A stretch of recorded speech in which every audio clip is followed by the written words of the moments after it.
Assalamu alaikum, Ya Imam. Jazakallahu khairan for your comments on the video that's been going viral of late Muhammad Albani, Allah yarhamuhu, and his comments on Sheikh Nur Khalid's engagement in interfaith and others who have been involved and are currently supporting bridge building and interfaith dialogues and engagement with Christians in particular within Nigeria and elsewhere.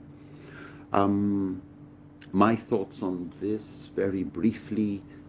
Firstly, I think there's always within every community, Muslims and non-Muslims, ethnic, racial, national, regional communities, there are always the bridge builders and the bridge burners. There are always those who want peace and are putting effort, striving towards building bridges, and you have those trying to undermine the reputation, the credibility, legitimacy of these, what do you call the bridge burners.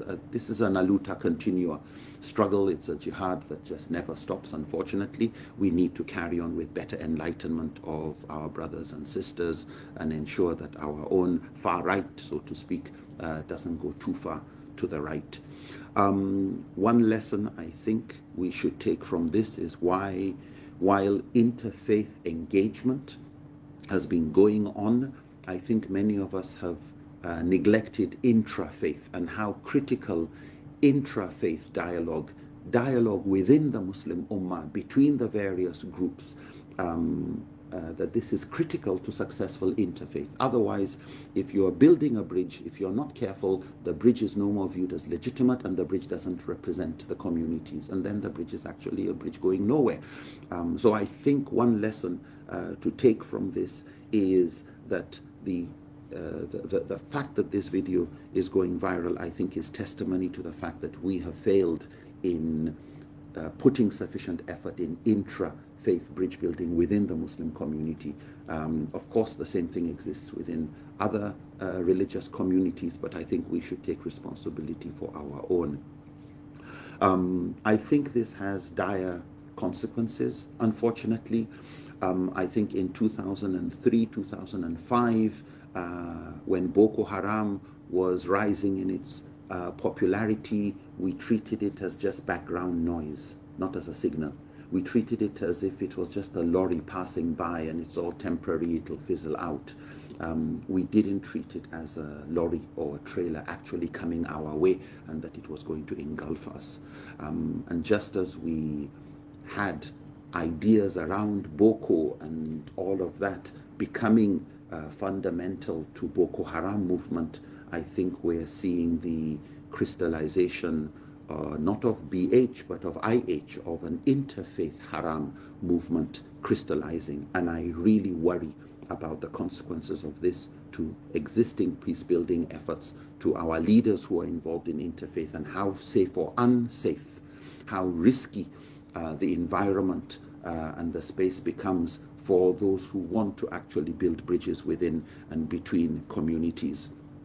I think it's going to be very difficult for those who are mentioned in the video to be active in educating people about what interfaith dialogue actually is, that this is something that is in line with the Sunnah. It was interfaith engagement with polytheists and idol worshippers, mushrikun, that resulted in the negotiations that brought about the Treaty of Hudaybiyah. It was interfaith dialogue and engagement that ended with the Sahifa or Charter of Medina, or the Constitution of Medina, between the Prophets and Prophet ﷺ and the Jews in Medina. It was interfaith dialogue and engagement that the Prophet had with the Christians, 60 Christians of Najran in his mosque in Medina.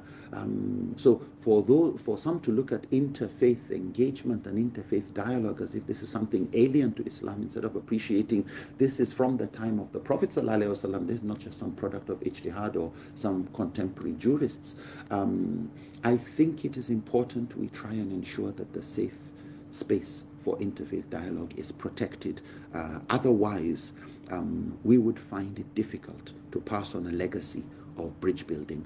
I think we are at a critical period where the apex organizations of Muslims, the representatives, our elders in interfaith engagement and dialogue, our scholars, our academics, the Supreme Council, the JNI, the Dawah Coordination Council, JIPWIS, all those organizations that are involved in peace building and have been involved in peace building, I think if they do not speak now, they would let this space become more difficult for them to occupy as we move into the future, let alone expand influence in peace building.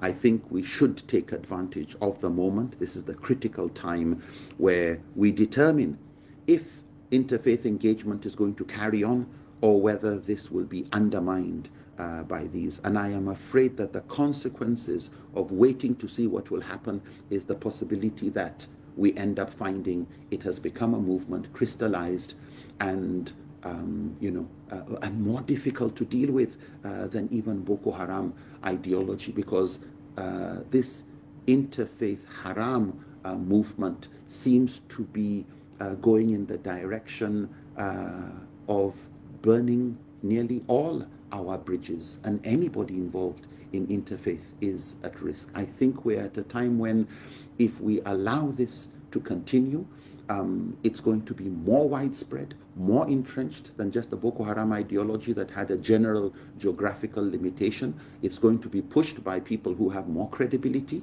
than Boko Haram. I think this is the period where we are going into the night and lights need to be put on. We can't just keep quiet and say, let us see what will happen.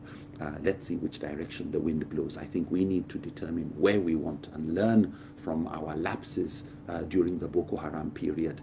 We need to, I think, take advantage of Ramadan and the interest that people have in this topic to our advantage, to look at it as actually a golden opportunity where people are actually interested in what is interfaith dialogue, what's all this about, and see how to fill that vacuum with truth, with guidance, with enlightenment, and actually get more supporters and intellectually vaccinate our community against bridge burners and those who unfortunately don't understand. I think we need to have more sitting down one-on-ones with some of these bridge burners, because I think many of them are honestly sincere, but because they have not sat down to discuss and understand where some of us are coming from, they misunderstand, misrepresent us. I think we should try and reach out, but I think it'll be more credible if our leaders, our elders, our scholars, our respected academics take the time to do this now. Those are my thoughts. May Allah continue to support and guide us all. Jazakallahu khairan. Ramadan Kareem, and Allahumma ana inshallah, and may Allah continue to support us all. Thank you so much. Assalamu alaikum wa rahmatullahi wa barakatuh.